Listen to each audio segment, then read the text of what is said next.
it took me, I was probably 7, 8, or 9 years old, and I go, wait a minute, uphill both ways? I need to start laughing. Who's character? Okay, so conflict resolution is, we're gonna have some fun with this today, so. We set this up as 3 sets of 3. So there's kind of like, and you're gonna, okay, so we can have win-win, so we're gonna do conflict. So you can have a win-win solution, a win-lose solution, or a lose-lose solution. So that's your first set of 3s. Okay, so let's sort of go through that.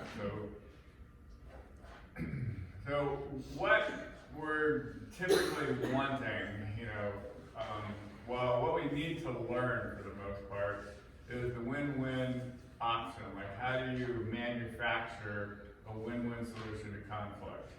So for the most part, we didn't get any training in that throughout our childhoods and whatever. So we got win-lose, like in spades, and we experienced lose-lose more often than not.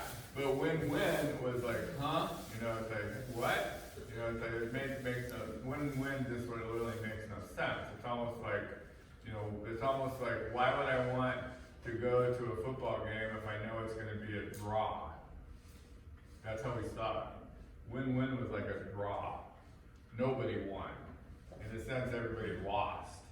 So that's like kind of the impression, we had, growing up when we're first confronted or first introduced to the idea of win-win, and we go like, what a boring situation that is. You really don't, we sort of looked at it like, let's go out and have lunch. What do you want? And you tell me, I want, sushi. And I go, well, I would prefer Mexican. So we settle on Italian. So we saw win-win as sort of like a lose-lose, really. We saw it like, you never really got what you wanted because you had to compromise and get, to make things work. So I'm going to say compromise is lose-lose. I'm not a fan of compromise. I know the political system is all about compromise. Well, supposedly it's about compromise when we have functional, statesmen and stateswomen, in Congress and whatnot.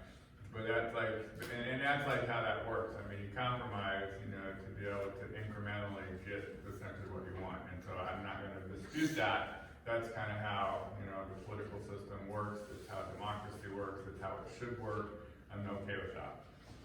And compromise, from our point of view, my point of view, what I'm presenting to you is a lose-lose because neither person gets truly what he wants. So what would I prefer instead, going back to our little, let's go out and have dinner, is delayed gratification. So why don't we go have sushi today, but that gives us an excuse to have lunch next week where we can have Mexican. So I made it a win-win. So we're going to prefer delayed gratification over compromise. That, of course, challenges the trust level of the other person. Like, I get what I want today, screw you to my next week. Yeah, so that's like one of the ways that I would actually use that as a test. Is this person trustworthy? I'll set up something like that. Like, okay, we'll do what you want today, and then we can do what I want next time, and see if it actually works. It's one way to sort of test someone, to see if they're trustworthy. Why would you do that? Why would you test people to see if they're trustworthy? Yeah, well, so they don't get in a codependent relationship, that's why. Yeah, because if they're not trustworthy, then yeah, it's like they're going to be like breaking promises all over the place.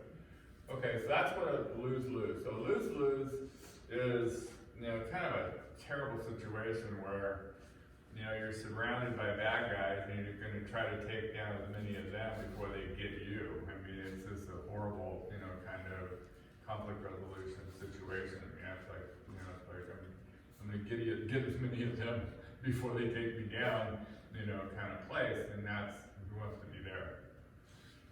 So we kind of avoid that one. But I don't know, it's like, you know, sooner or later you're gonna be in that situation where you're just like, crap, we just burn everything down and start over, you know, and so it's just one of the places you can end up getting to. And it sucks. I mean, it's like, it just sucks. Okay, win-lose. Win-lose is, you know, we kind of beat around this bush a couple of times already. So win-lose sort of assumes competition. It will assume, you know, like a zero-sum game, like there's only so many pieces of the pie, and I better get mine, you know, before you get any. And if you get any of the pie, then I lose, you win, you know, so it's that kind of zero-sum thinking and competition and whatnot that is a function of the win-lose dynamic. Okay, so one of the other things that'll show up with this dynamic is you'll see it a lot, well, in capitalism, is, you know, the capitalistic economy is a win-lose economy. Like, so and then you start, if you go to like any kind of management, you know, training or, you know, within, you know, the economic sphere, you know, one of the things they'll talk to you about is like, so, do you want to be a winner or a loser? This is how you be a winner, you know, so this whole winner, you know, agenda, you know, that they'll run. And, you know, you can develop this persona where you are a winner, right? I actually have cousins down in California that are these really rich, you know, real estate, you know, people. You know, they got into commercial real estate, and, you know, anyway, it's like they're just filthy rich. I mean, I was down there about 10 years ago with my daughter for whatever reason, and we ended up going to visit one of my cousins, you know, that lived in a beach community up on a little hill. And so we were walking up to the door, and you look through the glass door, and you look through, you know, so we walked up, you know, and my daughter like nudges me, and I went, what? She goes, a pool boy? You can see all the way through to the swimming pool, and there's a pool boy out there taking you up. And I said, yeah, they're rich. She goes, wow. So a little while later, you know, she comes running upstairs from playing downstairs with, you know, her second cousin, I guess it would have been. And says, they have a flat screen TV in the garage. I said, of course they do. You know, so he's a winner.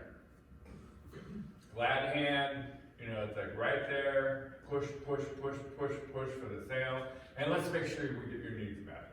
You know, so they're gonna bring you along with this winning agenda, you know, and it's just almost like, you know, it's almost like being swept out to sea by the tide or something. It's like, woo, you know, and so it's interesting, you know, so losers in this one, you know, people that don't believe that net worth equals self-worth. Yeah, they're all, that's how, those are the losers. Yeah, okay, I'm one. Net worth doesn't equal self-worth in my book, so I enjoyed hanging out with my cousin, but yeah. So one of the ways we'll look at this in terms of conflict resolution theory is both of these actually work, you know, if they work at all, they work best when you're dealing with a short-term relationship. Right? So the short-term relationship, so like a football game would be a short-term relationship. It's like, you know, like an hour long. Well, it's 3 hours long, but it's like an hour. A basketball game, a football game, you know, any kind of sporting situation is a short-term relationship between the two teams, and they're competing, and it's fun and enjoyable and exciting and all that kind of stuff because somebody's going to lose, and that's what makes it exciting. So we've ritualized a lot of this stuff into that. It's like war, on the other hand, is a win-lose situation as well, but it's not fun like a basketball game or something, right? So it's a tragedy, but it's also, at least it should be, like a short-term affair, until somebody loses, and then we're on to something else. So, like we walk out in the parking lot, the bad guy says, "Give me all your money." It's a short-term relationship. So we're going to couch that relationship in win-lose terms. Either give him all my money or I kick his ass. Right? So win-lose. Creating a win-win is problematic.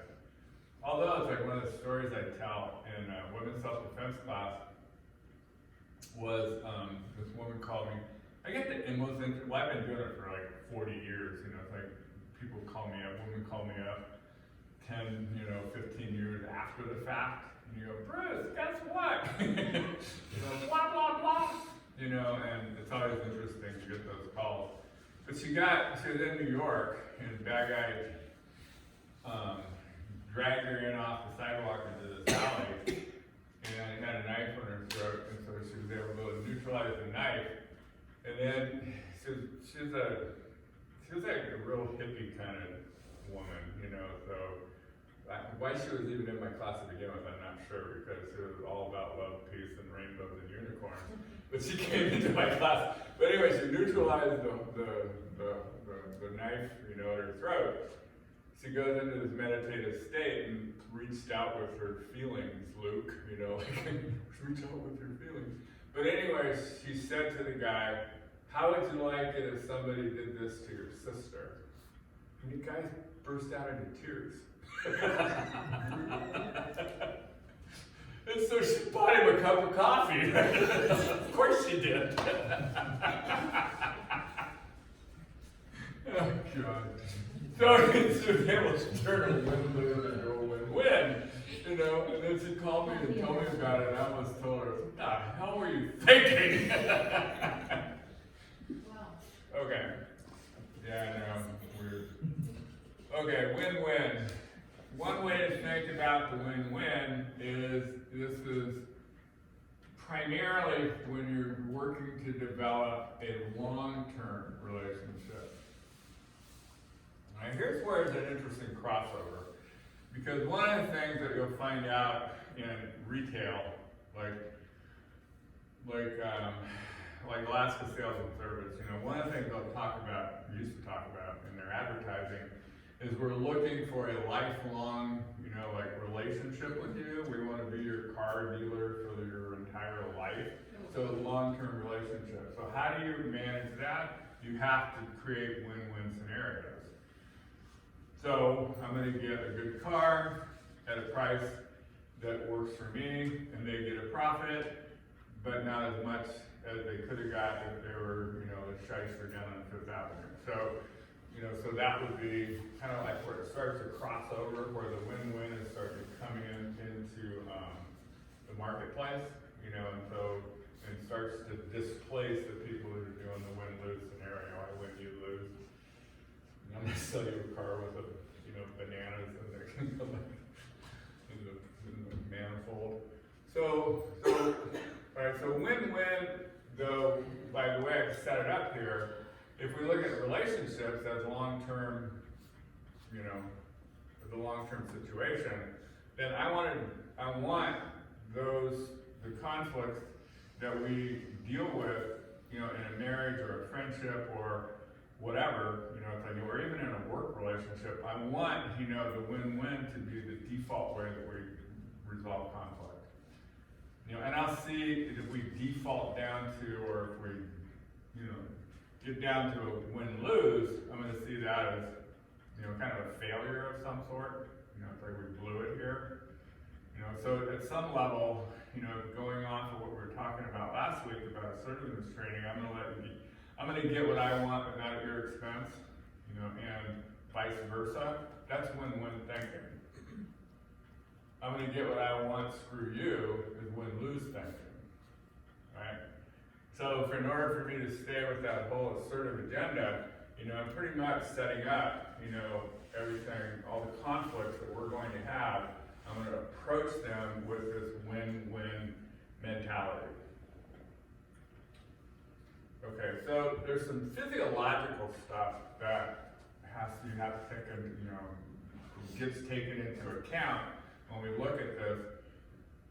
Physiologically, this came out of the brain research, physiologically, once your heart rate gets 90 and above, your high brain shuts down. You can't do win-win anymore because your abstract reasoning, your high brain, that's shut down. So your low brain, fight or flight, win-lose kicks in. So, so you get excited in a conversation or a conflict and you start getting pumped up. Well, as soon as you hit 90 beats per minute, which isn't that hard to get to, then boom, your high brain's shut it down. So that's when you call timeout. Okay, I really, start over. So one of there's tricks, and we'll get to that later on. When you set up a win-win scenario, so we're going to do conflict resolution by the numbers. We're going to set it up so that your heart rate is not going to go up to 90. We're going to have an environment, that is conducive to this free flow of information without the kinds of challenges or argumentativeness. It's got 5 syllables to it, doesn't it? Argument. So we don't want it, so we're gonna weed it out, structurally. So it's so the structure, how we set it up structurally, is one of the things that is a key component to be able to do quality conflict resolution. Okay, so this is your first set of 3s. Can I ask something? Yeah. So I heard today, I was listening to somebody speak about that, and they said that what you're talking about is polyvagal theory, these different brains. And then there's a third one that they're kicking in right now that says you actually go down to a lizard brain and you do that, dying cockroach. So if you get into that lower self, you play dead. And I think that's what. Okay, fight, flight, freeze. And that freeze system is the freeze is another one, yeah. Yeah, and that, you're absolutely.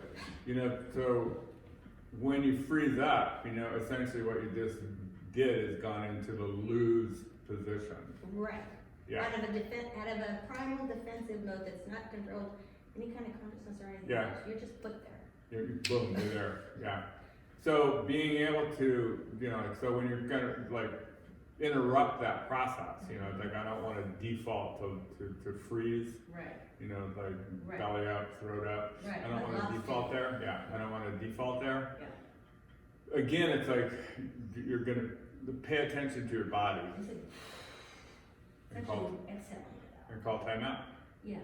So it's so if I can get the timeout in before I go into freeze, then and the other person honors the timeout, that's the other problem, because oftentimes, it's if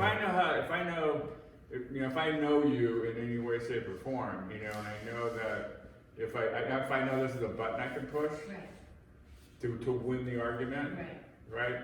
Then even if you call timeout, it may not work. The thing is though, if I overrule your timeout, it might bring your fight back up though. So but what I was thinking is if I just hold that, irregardless of the other, right? You can do that and hold your own self and take that breath down and let it out. Okay, true. But the thing is, being able to under threat, under duress. Right. Again, paying attention to what my body is telling me. Right. There's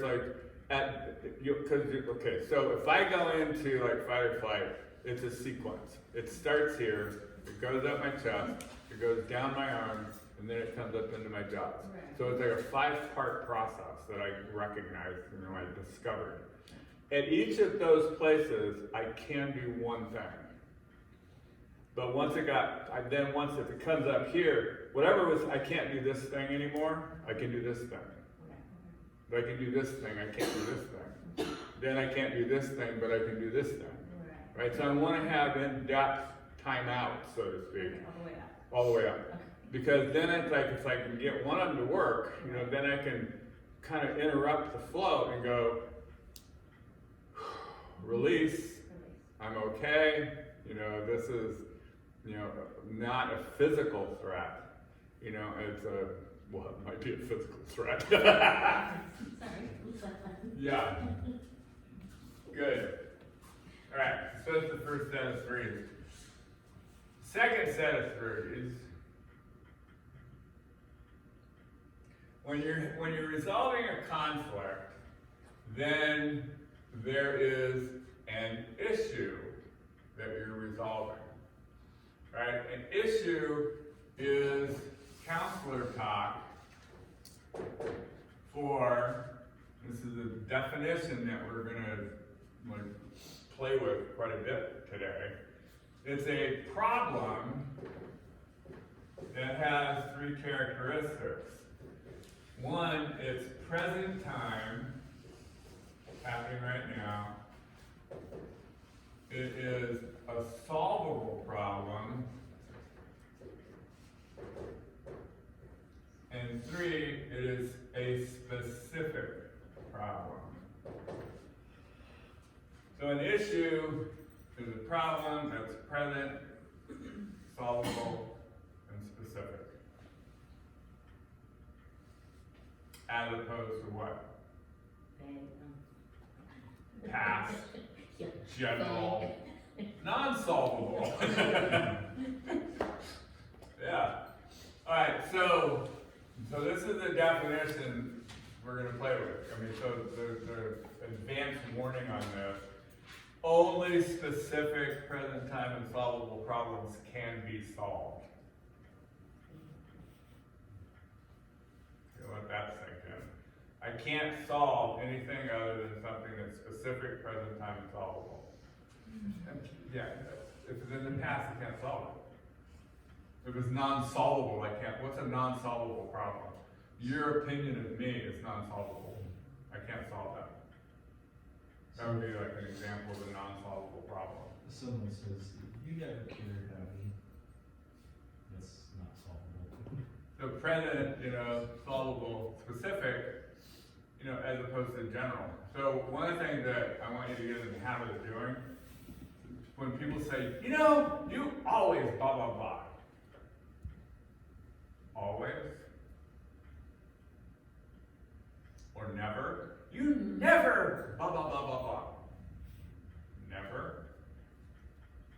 I want you, whenever somebody hits you with a generality, immediately challenge it. Because it's non-solvable. It's like, this is not a problem that you can solve. Because nobody has ever, you know, I just sort of did the absolute there, the always and never is not something that, you know, we can relate to us as human beings. So how do you say something with present? Present time, so it's in now, right? So So this always is not present? always is just a generality. Oh. You know, in other words, it's always, it's like, wait a minute, you know, there's one exception to the rule. I mean, but it's always, you always do that. That's how you typically get it. You know, they'll attack you for some behavior they don't like, and one of the ways that they'll emphasize they don't like it is tag it with an always or a never. Yeah. You always treat me like this. Okay. You know, it's like you're never available for me. You've never cared. Sorry, couldn't help myself. You go, never? You know, it's like, what?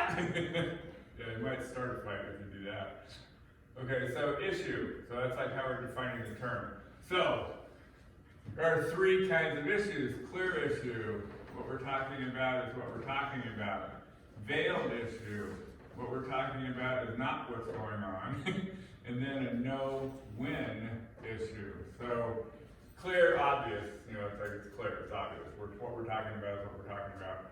So a veiled issue is going to be, for example, I'm mad at my boss, I come home and I take it out on you. So I come in the house and I go, God, this place is a train wreck. What the hell have you been doing all day? Eating bonbons and watching soap operas? And you go, dude, we got 10 kids. It's not dirty, it's messy, you know, and if you wanna help me out, you know, like get these 10 kids to clean up, you know, that would be nice, you know. So what's really going on with you? They go, oh, you're right, I'm sorry, I'm mad at my boss. Right, so veiled issues will go either way. So I'll unveil it, so to speak, and tell you what's really going on. Or it can go the other way. Yes, it is all about you, you know, blah, blah, blah. And the point I want to make with this, a no-win issue, okay, so veiled issue is like what's going on is not what's going on. The no-win issue is that it has sort of morphed from a veiled issue into a no-win because the issue is not with you. I'm mad at my boss. I don't have an issue with you. I'm mad at my boss at you. You don't know what I'm mad about. I'm taking it out on you. You're not telling me what you're taking out on me. I mean, it's like, it's totally a no-win situation because I cannot solve this issue because the issue is not with me. You get it? All right, this is like an important aspect of conflict resolution. I'm gonna use the absolute again. Never stay in a no-win game. Once you identify you're dealing with a no-win situation, then it's like, I'm out. I won't play a no-win game. I won't do that to myself. Period. You know, my self-care sort of demands, you know, that I don't play a no-win game. Okay, how do you know it's a no-win game? Well, I kind of did that. You know, it's like, I came in with a veiled issue, I'm mad at the boss. And I start yelling about something that I really shouldn't be yelling about. I know better. You know, I'm just sort of yelling at something. You know, I'm sort of picked the messy house, you know, because it was there. But you know that's not what's really going on. It doesn't make sense, right? You call me on it, and I don't clear it up and tell you what's really going on. I escalate. Then you go, okay, I'm in a no-win game. Gotta go. You follow that logic, right? It's like, we all been there, done that? Yes, I got the t-shirt. I gotta get myself a t-shirt. No-win. I played the no-win game and lost miserably. Yeah.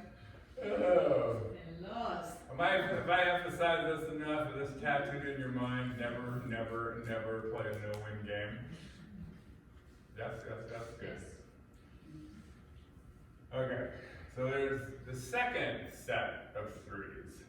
All right, so what we got so far, I want this one, I want this one. So far we've got 6 options in our conflict resolution, you know, like scoreboard here. Only 2 of them are ones that we really want, you know, unless we're playing baseball. So far so good? Gotta get myself some room here. The third set of threes is, the title for this is Levels of Conflict. Alright, so there are 3 levels of conflict. So the first level of conflict is the issue level of conflict. And what did we already say about issue? So we start here with, you know, the issue is like present time, solvable, specific. So, for example, you know, the dishes are in the sink. It's my turn to do the dishes. I don't want to do the dishes. they're in the sink, present time, they're specific, it's that load of dishes, and it's solvable in the sense that somebody could do the dishes, and I don't wanna do it. So you go, dude, it's your turn to do the dishes. I mean, that's a part of the blah, blah, blah, blah, blah. And I know it's my turn to do the dishes. I don't want to do the dishes. Come on, man, blah, blah, blah. So we go back and forth about me doing the dishes until you get to the place where you get upset and jump to what we call the personality level of conflict. You lazy son of a bitch. You never want to do the dishes when it's your turn. So now we're at general rather than specific. Non-solvable. I can't, your opinion of me, lazy son of a bitch, there's nothing I can do about that. And it's past oriented.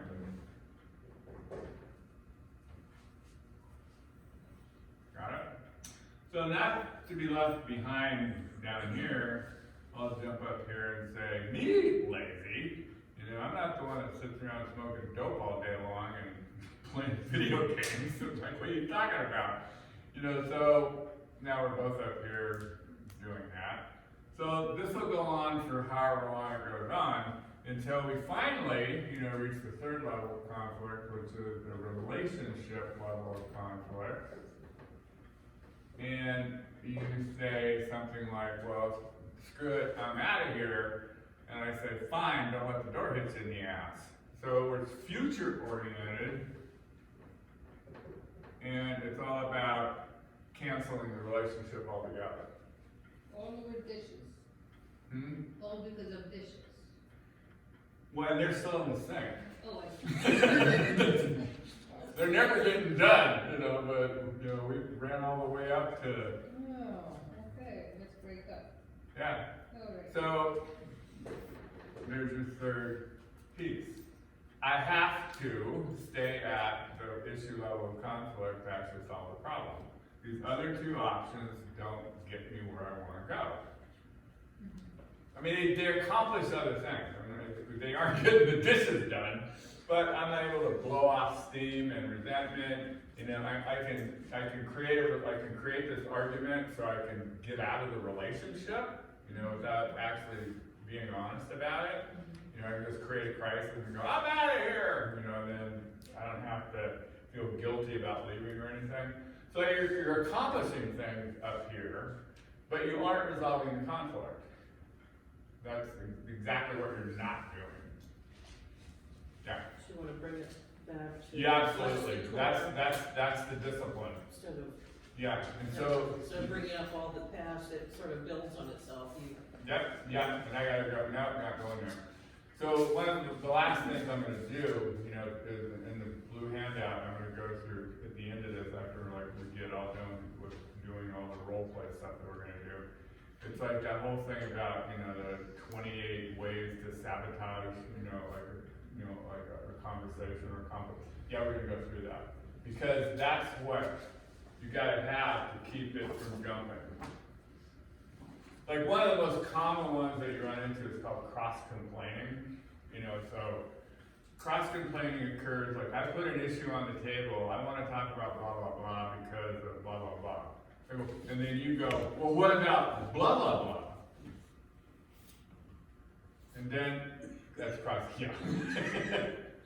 So defeating that, is like, because usually what happens when somebody throws another issue on the table, you just get pissed off, because they just kind of dismissed what you were worried about and introduced something that they want to talk about, which has got nothing to do with what you want to talk about, and they just sabotage the process. And so it's pisses you off. So what I would suggest that you do in that case is you go, okay, now we have two issues on the table. Which would you like to start with? Boy, does that piss them off. God, I love to do that when I'm doing couples counseling. It's like, so, which would you like to start with? Because we're doing both. Yeah, so Cause it's a sabotage gambit, you know, they don't wanna deal with either. You know, they're just trying to deflect it into this, like you just said. You know, and so that's like one of the premier ways, you know, of sabotaging, you know, the conflict resolution process, cross complaining. Yeah, I mean, there's another 27 ways that we'll go over later on, you know, but that one is premier, you know, that was like one of the best, you know, that, and it's, to some degree, it's a bit subtle, because it seems like they're invested in problem solving, you know, and they kind of got excited and got ahead of the game a little bit. Well, what about this? You go, wait. Yeah, they're not being excited, they're sabotaging. Okay. Good question. So this is the third element then in conflict resolution is this. So I don't want to go here, don't want to go here, unless of course I just want to create a crisis. For fun. Yeah, it's like, you know, or have fun at somebody else's expense, assuming that's any fun. You got it? Yes. So far, so good? Alright, so we got 3 sets of 3. You know, so the winner, you know, is gonna be the issue level of conflict, we stay there. You know, the win-win scenario, and the clear issue. So, this is what we winnow all of the stuff that we got going on down to those 3 elements, and we can resolve conflict, you know, in a way that suits and supports and helps develop, you know, the long-term relationship. Yes? Yes. Okay. So how do you do it? How do you use all of this and build on it? So,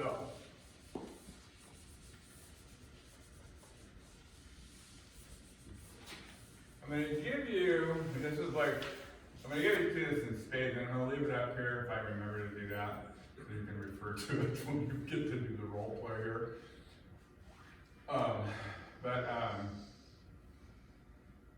going to give you sort of a protocol, and I'm going to recommend you play with this protocol until you can just kind of do it without having to, so that I'm going to give it to you by the numbers, and play with it by the numbers until you kind of get a feel for how this whole thing sort of works, and then you can kind of loosen it up.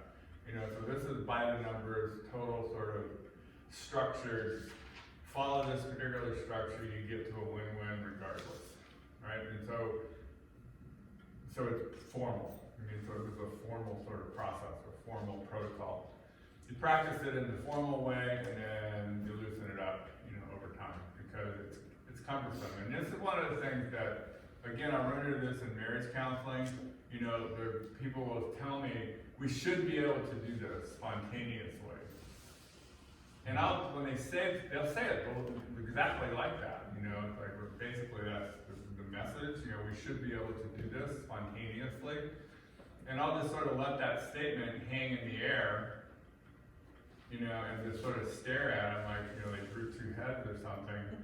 And then they'll start looking around, and then I'll start laughing, and they'll go, what? I go, how should you know? Did anybody teach you how to do it? Well, we love each other. We should be able to handle this. And I go, what? Love that somehow imparts knowledge to you? You know, it's sort of like, you know, if you loved me, you would know. I mean, it's like, love doesn't give you telepathic abilities. You know, why would you think it might give you communication skills?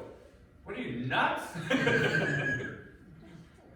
Yeah, I know. So, you should, what we should be able to, no, shut up. You shouldn't until you get taught. No, shut up. So where is that? I rest my case.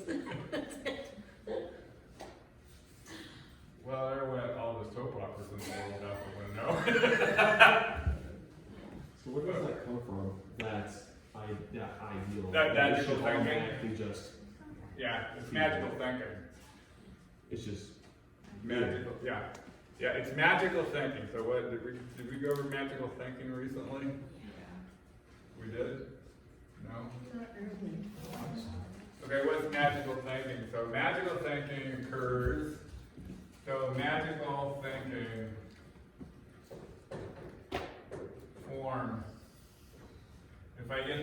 form right, Oh, yeah. Mhm. I get magic. Okay, what's the form? Right, so if we get the form right, we love each other. So one of the things I used to hear frequently when I was doing domestic violence treatment, you know, it's like, well, if I just love him more, he'll quit hitting me. How? Well, if I just love him more. If I get the form right. Get it now? If I get the form right, magically we can talk to each other. Magically, you know, it's like he's gonna quit hitting me. You know, like magically, you know. What if love is a function, not a form? What if you're using love as a function? Are you off? Yeah, that's a whole different category. When love is magical thinking, you know, then it's like it's formative in the way that I'm doing it. But let me contrast this. So magical is way down, you know, the scale of, you know, like makes any kind of sense whatsoever. Right. So mystical thinking, so the mystics of the world, the difference is intention. If I get the intention right, then magic doesn't happen. It's more like various forms of problem solving happen. Okay, so it's like prayer is, well, some prayer. You know, it's like prayer is like intention plus, you know, like some kind of ritual. And so with my intention, like I'm gonna pray for world peace. You know, let's pick something easy. You know, it's like there's been some work on this, you know, down in San Francisco, of course. But they did this whole sort of study, a double-blind study on whether or not prayer can heal cancer patients. And they did this double-blind study, and I won't go into the details of it, but they were able to prove, you know, that yes, it does. You know, so the intention is I'm praying for this person. They have a picture of a person. You pray for this person to get healed, you know, and then so the prayer was the ritual. The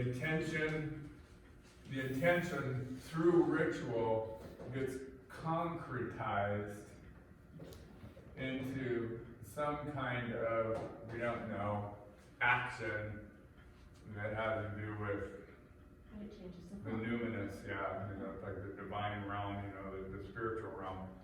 And so if you're gonna like mess with the spiritual realm, you know, then intentionality is what works. And you gotta get it right, you know, so your intention has to be formulated in a certain kind of way or it doesn't work. Whereas in the magical realm, you're trying to access the gods and spiritual stuff. And you know, if I just love him more, he'll quit hitting me. You know, why? Well, because I loved him more, and that's, you know, blah, blah, blah. So it's form. Okay, you get this distinction. Yes, no, maybe. Why did I go off on this tangent anyway? There was a reason. But whatever that reason was, now you know. Okay. Here's how I had you set up the conflict resolution process. So, conflict resolution is 101. So you're going to start with an agenda. So if you think about your conflict resolution package as a business meeting, so you work for this business, and okay, so here's our business, Relationship Inc. So Relationship Inc. has like a mission statement. We're gonna, you know, like raise a family. You know, it's kind of the normal one, you know, that most people will start with if they get married. They're gonna have a family and have a good life and all that kind of stuff. That's not the only mission statement you can have, that would be a mission statement. Then you have like a values statement, you know, this is how we're gonna do things. You'll have like ethics, you know, that you're gonna involve yourself in. And so then you have both people, and each of these people come with their assets and liabilities.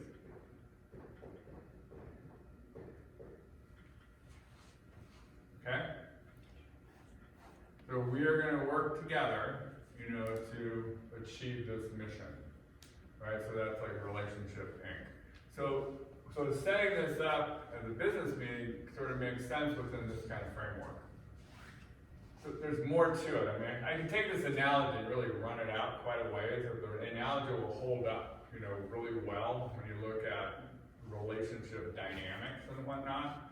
You know, I'm not gonna run this out. I'm just gonna leave this here as a little teaser for later. But, so we're gonna have a business meeting basically. So what do you do if you're in a business? Well, you send out an email to everybody that's gonna be at the meeting and you give them an agenda. Here's what we're gonna be working on at our business meetings. And so this agenda will then include, you know, like day, time, and duration.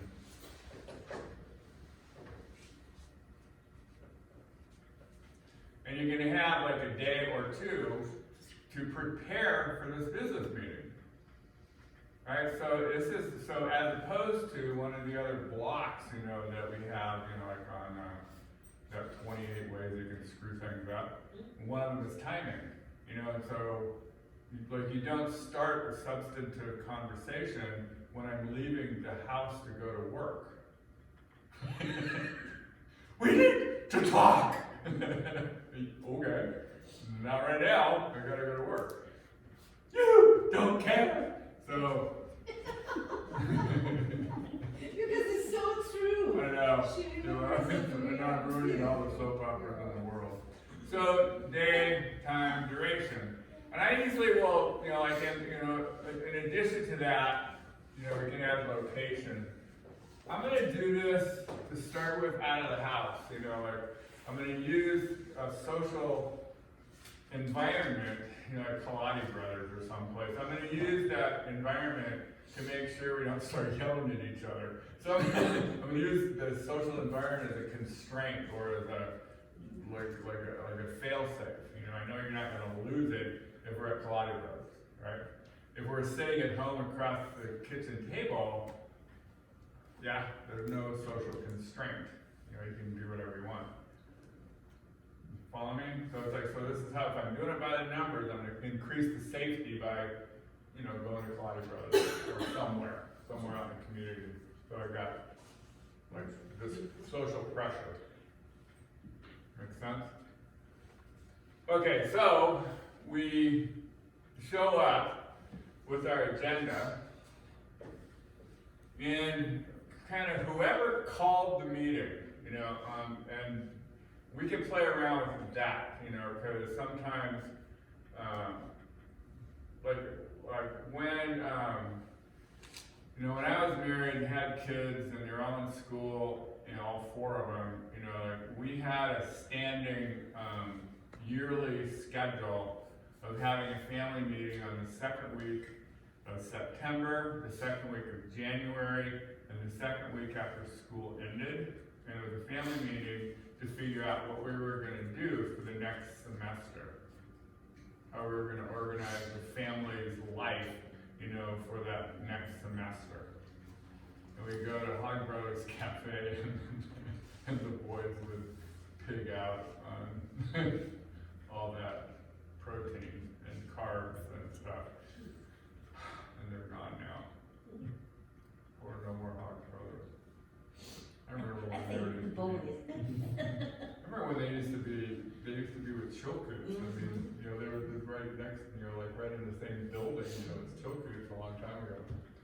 I know that just dated us, didn't it? Okay, I'm off on a tangent here.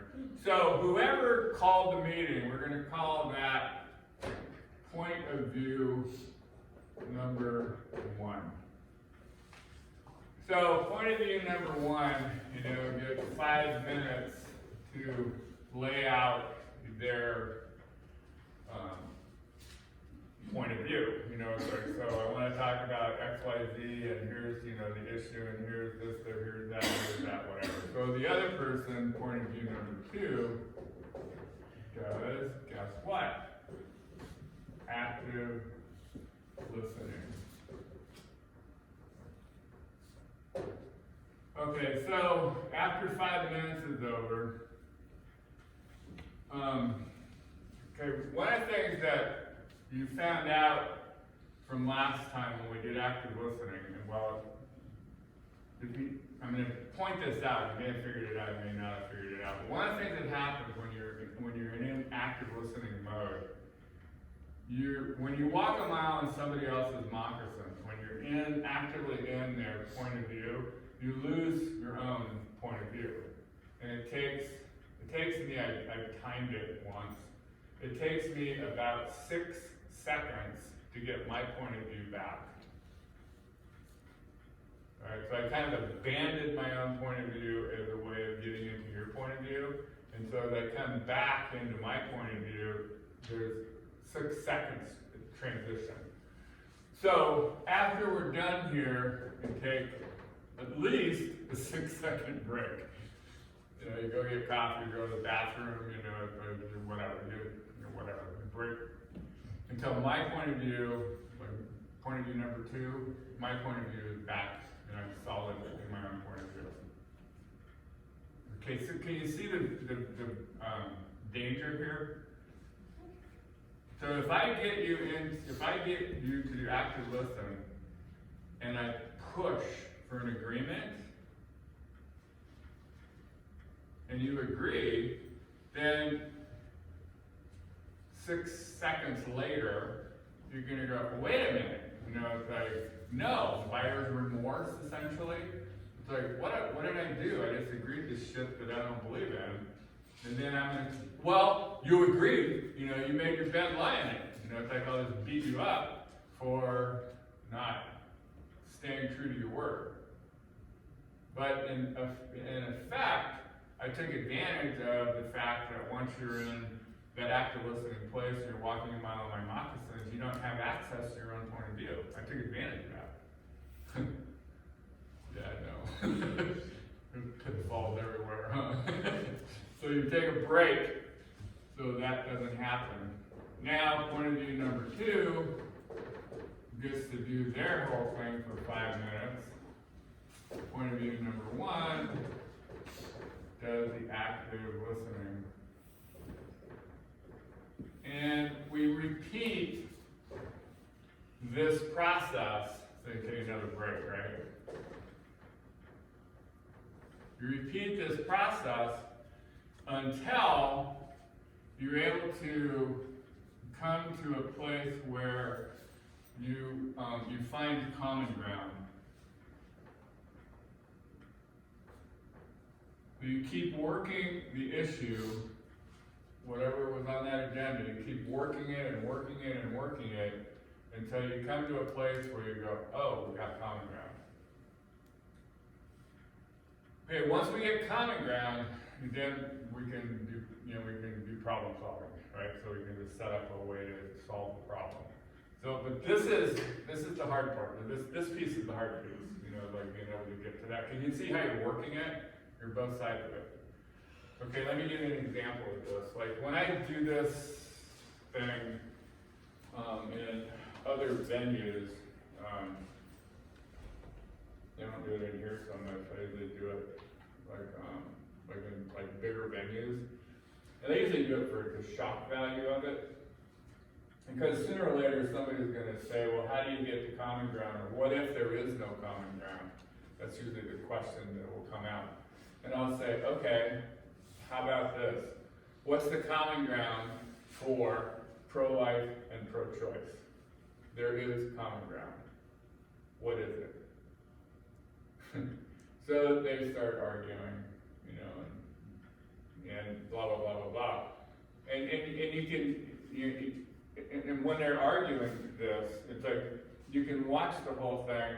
None of it is ever specific present time, right? It's already polarizing out into baby killers and everything else that'll happen. That's personality level of conflict. You can actually see it more, you know, into that place. And it's kind of interesting. And so I even like just left the room and went got a cup of coffee someplace else and came back and they're yelling at each other. You know, okay, time out. I guess you guys haven't found the common ground. And you go, no, there is no common ground with these people. And I go, well, actually there is, and I will tell you it, the common ground is unwanted pregnancies.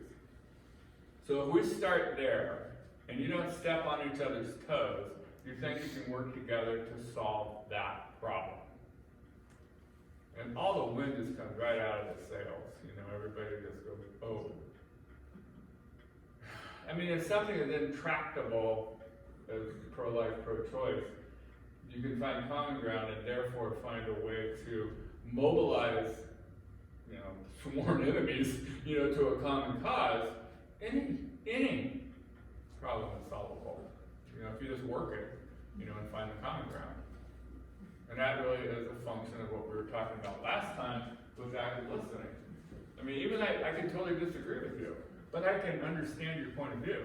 And I can kind of play with it, and well, what about this? I mean, it creates like its own kind of, you know, creative problem solving. It's like, well, wow, well, what about over here? What about over here? I mean, you start, you know, things start unfolding in a synergistic sort of way. Right? Yeah, of course. Yes. Okay, we've got 2, 4, 6, 8, 9, so you want to be with those two again. Created like an interesting mix. So what I want is just this, you know, it's like, come up with, I don't know, it's like grab your partner, whichever one you want, and then come up with, you know, an issue, you know, that, something of medium difficulty or less, just because it's a practice thing, not, you know, whatever. We aren't gonna solve all the problems of the world today. Sorry. No, we will. Come on, we could do that, huh? Now, But, yeah, but I want you to like to sort of play with it and get, you know, see if you can come up with something that you at least have some level of disagreement about with your partner, you know, so you can get, you know, some real life experience with, I'm in disagreement with you, at least theoretically, so let's go at it anyway. And then see what you come up with. Like a plan? Okay, so, perfect, you know, for 1 hour. So, what, 15, 20 minutes maybe, you know, to sort of play with us, you know, idea. And I'll leave this up on the board.